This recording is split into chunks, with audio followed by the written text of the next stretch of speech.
Avant de commencer, approche-toi, installe-toi bien. Si tu es avec un enfant, prends-lui la main. Si tu es un enfant, ouvre grand tes oreilles. Cette histoire est faite pour être écoutée ensemble et partagée avec ceux qu'on aime.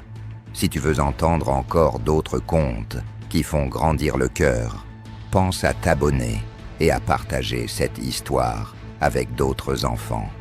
Maintenant, respire doucement et laisse l'histoire commencer. Samori, le garçon qui devint un baobab il y a très longtemps. Très très longtemps. Sous le soleil chaud de l'Afrique de l'Ouest, vivait un petit garçon nommé Samori. Samori n'était pas roi, il n'était pas riche, mais il avait un grand cœur et des yeux qui observaient tout. Le soir, il s'asseyait près du feu, écoutait les anciens parler et regardait les étoiles danser dans le ciel. Un jour que Samori n'oubliera jamais, des hommes sont venus. Ils ont crié, ils ont couru et ils ont emmené sa maman. Le cœur de Samori s'est serré, mais il n'a pas pleuré longtemps. Il a fermé les poings et dans son cœur, il a murmuré « Je deviendrai fort, pas pour faire le mal, mais pour protéger Samori à travailler. » Il a appris, il a observé les guerriers, il a d'écouter leur silence. Il a compris une chose très importante. La force n'est pas seulement dans les bras, la force est aussi dans la tête et surtout dans le cœur. Quand sa maman est revenue, Samori avait grandi, pas seulement en taille, mais en sagesse. Les années ont passé.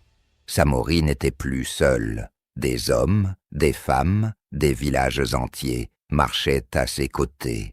Ils ont bâti ensemble un grand royaume, le Wassoulou, un royaume où l'on partageait le pain, un royaume où l'on protégeait les enfants, un royaume où la parole comptait autant que l'épée. Samori disait souvent « Un chef n'est pas devant pour être admiré, il est devant pour guider. » Mais un jour, des hommes venus de très loin sont arrivés, avec des armes bruyantes et des idées dures comme la pierre. Ils voulaient la terre, ils voulaient le royaume, ils voulaient décider à la place du peuple.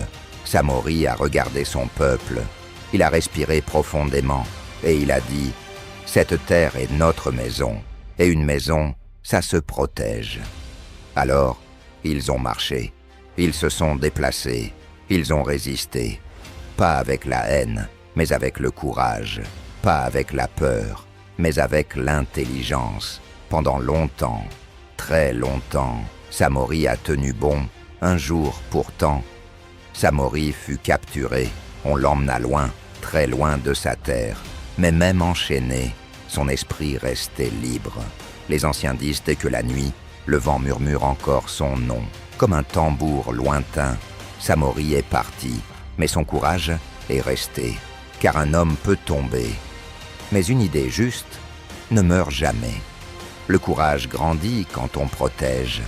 La force est plus belle quand elle est juste. Et même un petit enfant peut devenir un baobab